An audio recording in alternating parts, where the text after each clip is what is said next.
और देखिए लगातार बेंगलुरु में विपक्षी दलों के नेताओं का जुटना शुरू हो चुका है। नीतीश, तेजस्वी और लालू साथ में बेंगलुरु जाएंगे, खबर सामने आ रही है। वहीं केजरीवाल और भगवंत मान बैठक में शामिल होने जा रहे हैं। उद्धव ठाकरे भी बैठक में शामिल होंगे। 24 विपक्षी पार्टियां कुल मिलाकर इस बैठक में शामिल होने जा रही हैं। निर्णायक ये बैठक रहने जा रही है। कई सारे मुद्दों के ऊपर चर्चा यहां पर की जाएगी। सबसे बड़ा मुद्दा है 2024 का चुनाव, जिसके ऊपर यहां पर रणनीति बनाई जाएगी। किस तरीके से ढांचा बनाया जाए जो विपक्ष 2024 में ये चुनाव जीत पाए। तमाम विपक्षी पार्टियां लगातार, इससे पहले हमने देखा पटना में एकत्रित हुई थी। पटना में कई सारे निर्णय लिए गए, कई सारी चर्चाओं का दौर चला। हालांकि इसमें असहमति कई सारे मुद्दों के ऊपर बनी थी, चाहे वो कांग्रेस और आम आदमी पार्टी के बीच में हो, चाहे वो दूसरी पार्टियां हो। इस बार क्या कुछ होता है ये देखने वाली बात होगी, क्योंकि पटना में जो विपक्षी दलों की बैठक पिछली दफा हुई थी उसमें ये देखा जा रहा था कि हो सकता है अगली बार कुछ पार्टियां पीछे बैक स्टेप ले लें, लेकिन इस बार वो पार्टियां फिर से सामने आई हैं और 24 कुल मिलाकर दल बताए जा रहे हैं इस विपक्षी एकता की मीटिंग में शामिल होने जा रहे हैं,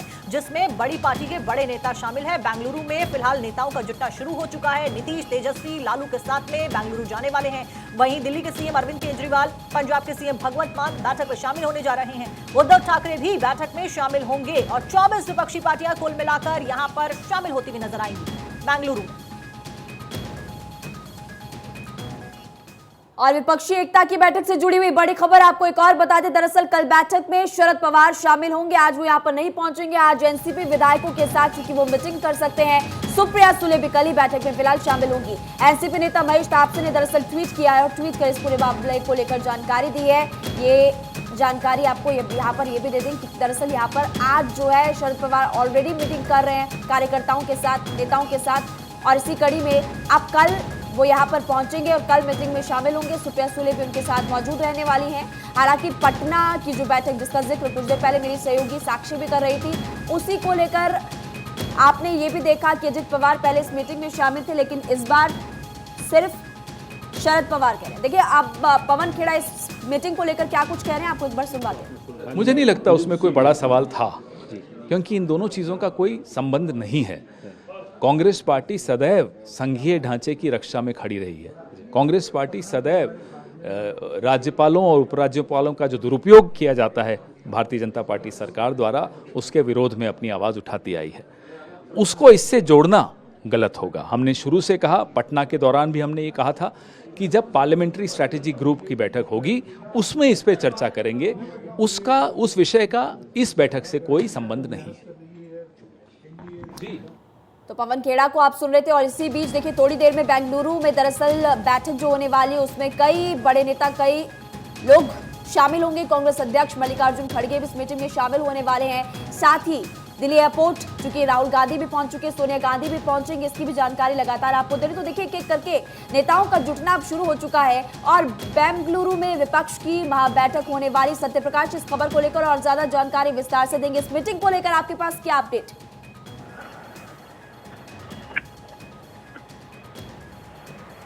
सत्यप्रकाश, क्या आप तक आवाज पहुंच पा रही है? दोबारा संपर्क जी। इस मीटिंग को लेकर आपके पास क्या जानकारी, कितने बजे के करीब मीटिंग शुरू होगी, कौन कौन वहां पर पहुंच चुका है?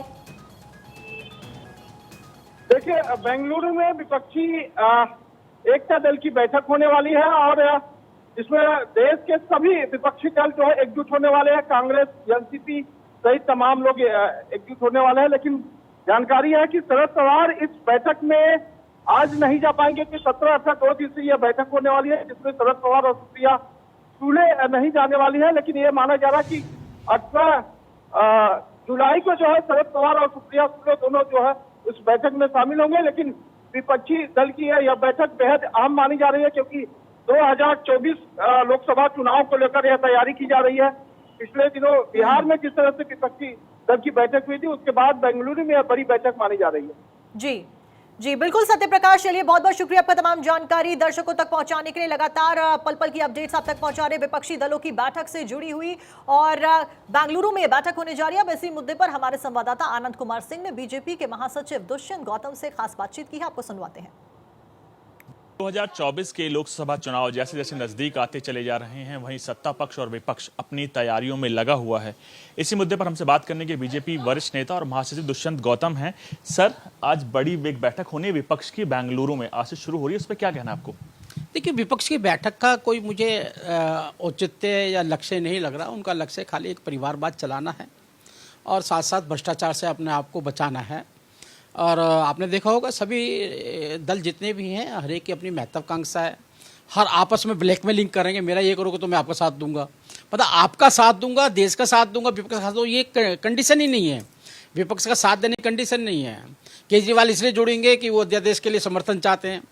ममता बनर्जी इसलिए जोड़ेंगे कि वेस्ट बंगाल में इंटरफेरेंस नहीं चाहती किसी भी कांग्रेस की का। केजरीवाल का दूसरा इशू ये है कि पंजाब के अंदर मैं किसी को भी टिकट नहीं लड़ने दूंगा। ऐसे सबसे के अपने राजनीतिक इशू हैं, ना देश का इशू है ना विपक्ष का एकता का इशू है। इस कारण से मुझे लगता है उसका कोई महत्व नहीं रह जाता। आज कभी कोई नहीं आता है, कभी कोई नहीं आता है, कभी तारीखें बदलते, कभी स्थान बदलता है। ये दर्शाता है कि उनकी किस प्रकार से उनको महसूस हो रहा है कि सब बेकार ही चल रहा है। क्यों कि आप देखोगे, अगर आप 22 दल कहते हैं तो 22 लोग होने चाहिए, लेकिन होंगे क्या? 22 के पिता भी होंगे, नहीं तो बेटा साथ में होगा। परिवारवाद दिखाई देता है।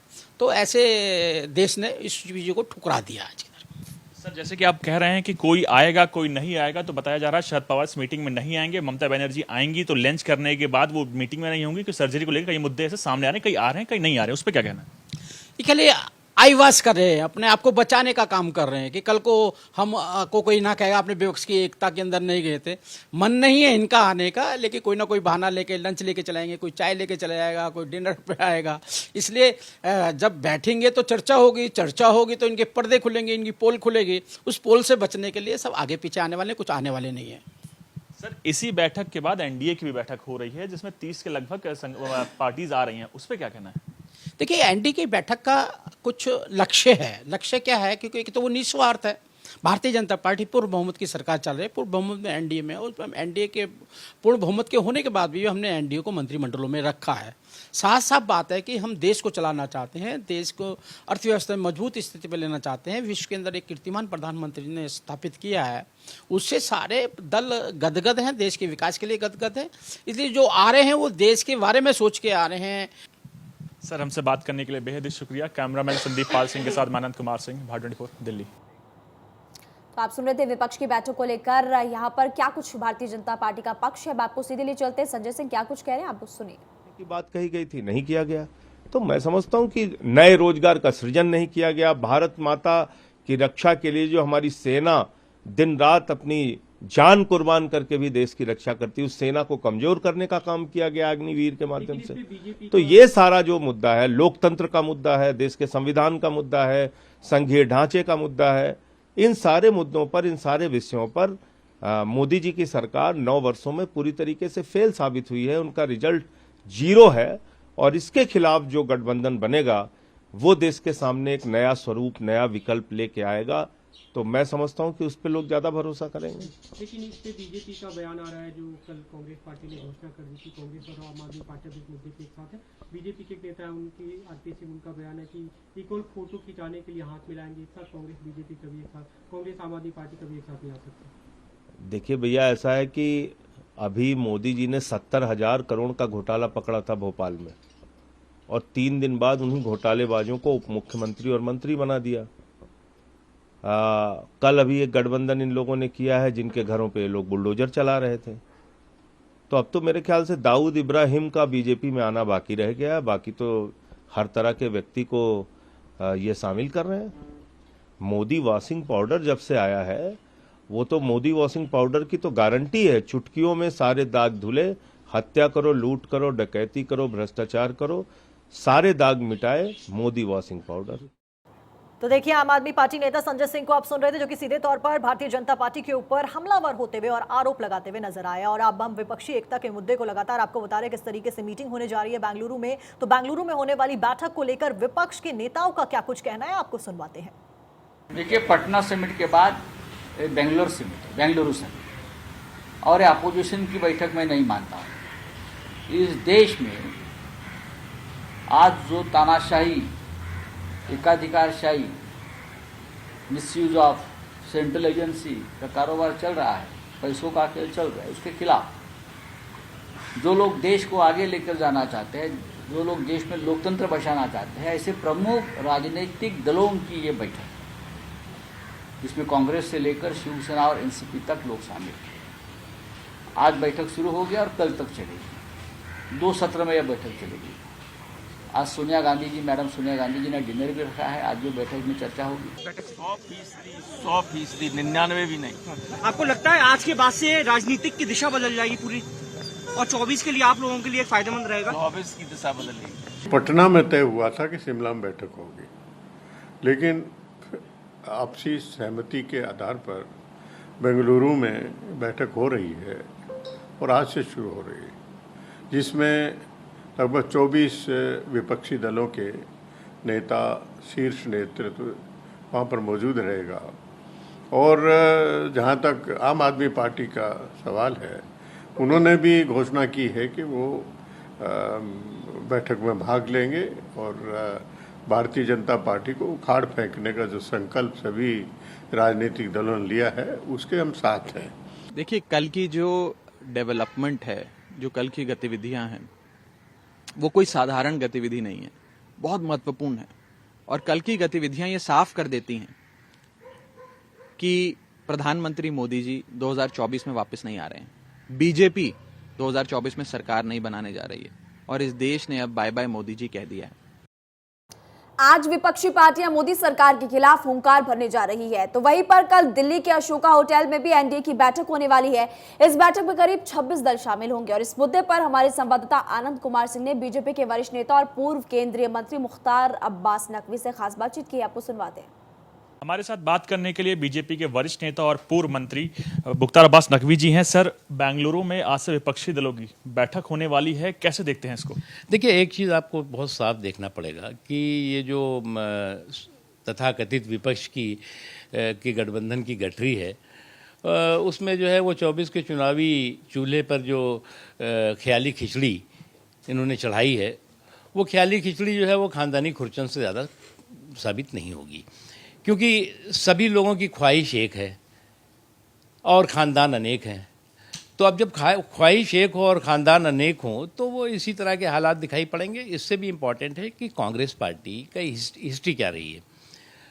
कोई ऐसा सगा नहीं जिसको उसने ठगा नहीं, और कांग्रेस पार्टी ने जिसको भी सहयोग किया, साथ दिया, उसका उसने उसकी टांग खींची।